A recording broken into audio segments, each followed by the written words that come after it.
open the door and come on in, 'cause this is where the fun begins. You don't have to be a penny or a dollar to step inside Gelato's parlor. This podcast can pass a test, and you'll enjoy my special guest. Take a seat and close the door, and join Mr. Ray to find out more. So let's hear you holler. Welcome to Gelato's parlor. Your host, Ray Gelato. That's me.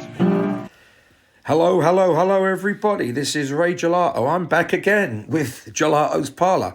I do apologise for not doing so many of these podcasts. In fact, I think it's about a year since I've done the last one.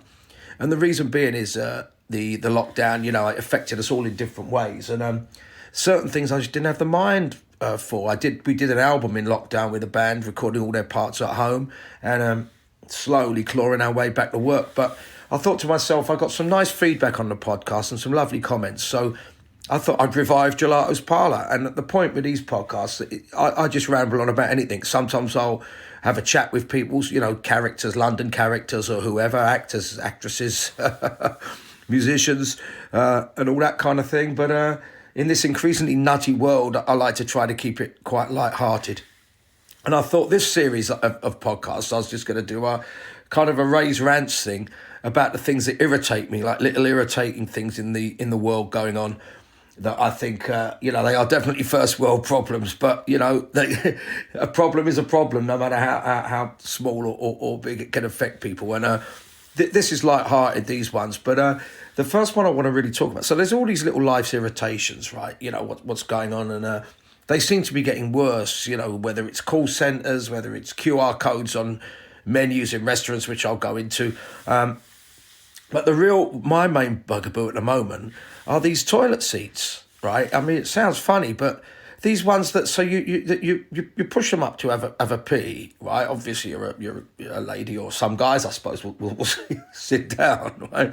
But let's take my example. So you go in a restaurant or cafe or whatever, and you push these things up, or even someone's house to have a pee, and they go down on their own. Now, just tell me what moron, right, invented that? Because point one, let's say you're in a restaurant. Now you're having a pee, and this thing is going down, so you've got to move away, because obviously you don't want to get chopped up by this toilet seat, if you know what I'm trying to say, for want of a better word.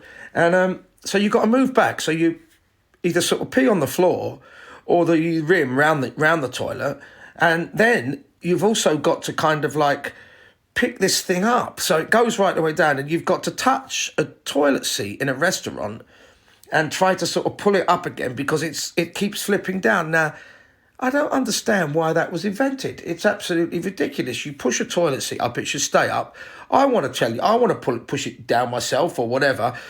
But this one, you've got to keep touching it, and you've got to keep trying to put it up again, and it's falling down, and it's going up, and it's absolute madness.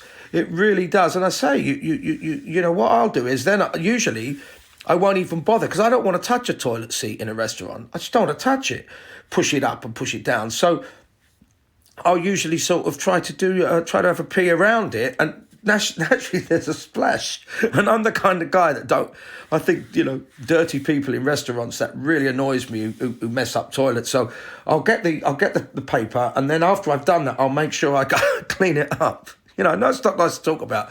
But those flip-down toilet seats are absolutely ridiculous. And some of them move quickly, others move slowly. And it's like you're going to get your old boy kind of guillotined off with these things. It's really is mad. And I'm going to keep these little irritating podcasts short, but so we got the flip down, is it flip down? Yeah, the toilet seats that move on their own. They've got a mind of their own. Someone's invented these things with a spring, and it's like they've got a brain on their own. When you're trying to have a pee, they almost try to chop your bits off, and then I say you've got to just keep touching them in a restaurant, which drives me bloody mad.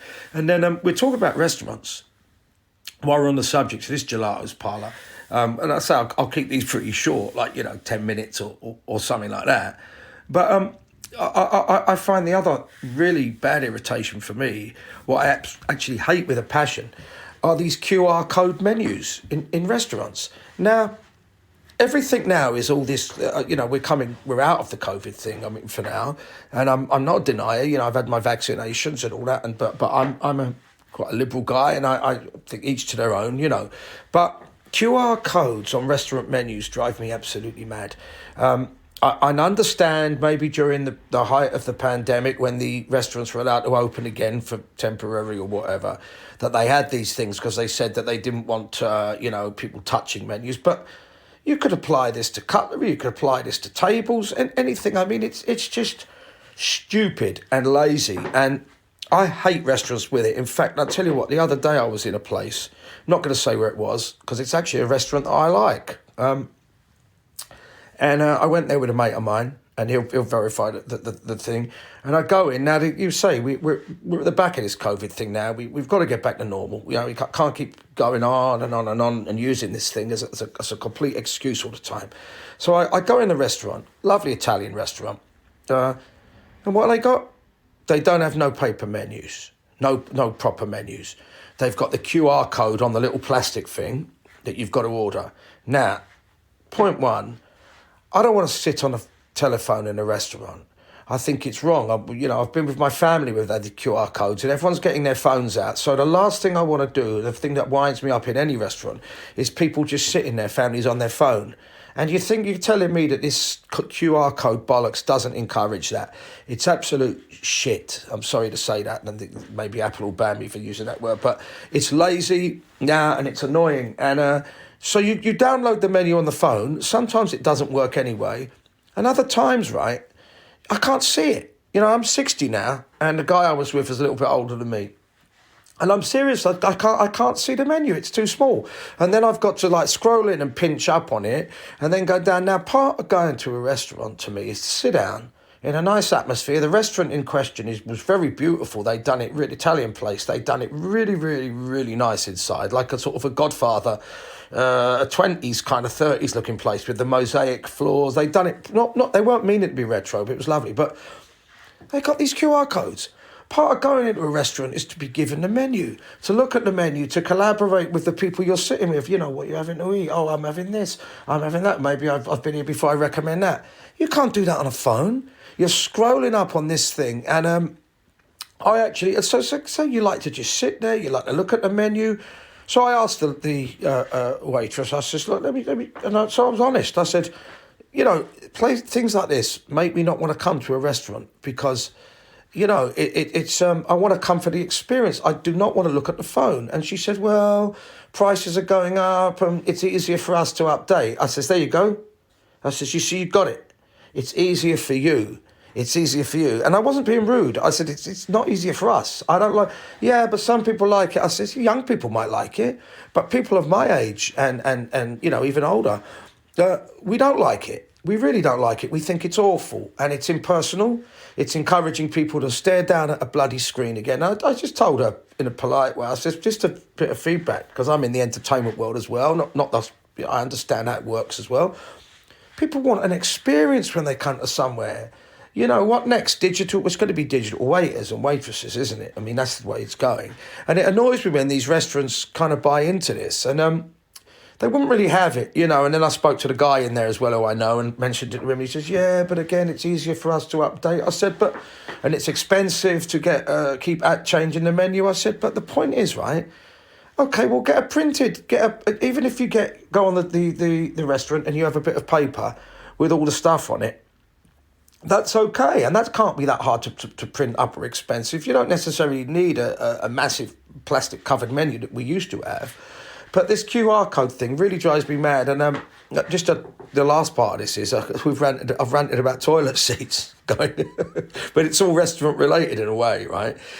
And so what I did was I went to eat in the pandemic with my family. Well, not in the pandemic, sorry, but when they were the subsequent releases of the lockdowns. I think after the last one, that one of our favourite places are open. It's a steak place. We go in. And they actually did have the menus on paper. It's a very, very small, limited menu, which is the beauty of it. It just does a few dishes, but very well. And then I'm with my family, with my two kids and my wife, and we're having a lovely family time. So we ordered the steaks. I'd like to order a bottle of nice wine. Again, the wine list is on the QR code. So they brought the QR. I says, no. I want to look at the wine list. Says, I don't want my kids looking at the phone in a restaurant. I think that's wrong way to encourage them. And the lady says, oh, well, we don't have. I says, well, if you don't have, I'm quite prepared to get up now. We've ordered and we'll leave because, I'm feeling that strongly about it.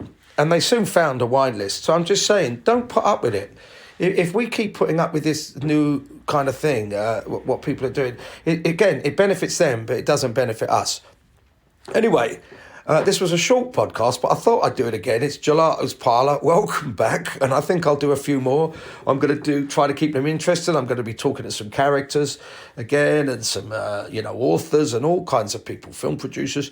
And I want to keep these going. But thanks for tuning in. And I hope you enjoy this one, this little bit of razor, slight irritations, let's say. Take care of yourselves. This is Gelato's Parlour. My name is Come on in, 'cause this is where the fun begins. You don't have to be a penny or a dollar to step inside Gelato's Parlour. This podcast can pass a test, and you'll enjoy my special guest. Take a seat and close the door, and join Mr. Ray to find out more. So let's hear